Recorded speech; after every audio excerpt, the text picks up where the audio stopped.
облыс Шиелі ауданында қазіргі таңда мынау құрылыс бөлімінің басшысы Қуаныш деген кісіге айтатыным, мынау Нұршат деген мамандарыңыз, Жанболат деген мамандарыңыз менің жаңағы 2 айда 25 жылы жазған Нәлібаевқа және де аудан әкіміне жазған өтінішім бойынша мынау ескі материалды, мынау районына бұзылып жатыр, ескі районына.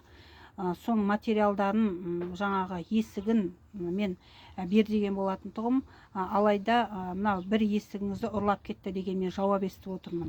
Нұршат, мына есігімді мен тауып берін деп талап етемін. Өйткені мен 2 айда өтініш жазғам, содан бері мен материалымды күтіп жүрмін.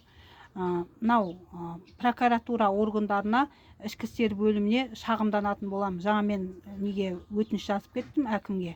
Ол ұрланған болса материал, неге ровд-ға хабарлама бермедіңдер сол күні, ұрланған күні? Мен сол жағын түсінбей отырмын. Мынау Жандарбеков Айтбайға айтатын, заң бойынша тексеріп, сол кінәлі тұлғаларға заң аясында шара көруді сұраймын.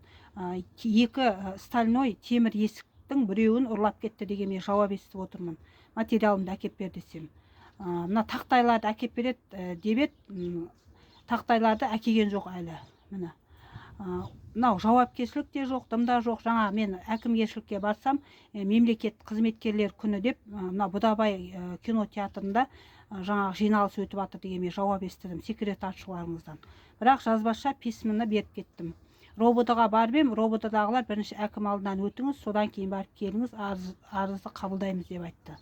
Мына есігімді тауып беруді мен талап етемін. Нәлібаевтың да назарына ұрлық түссе неге хабарлама бермейді РОВД-ға?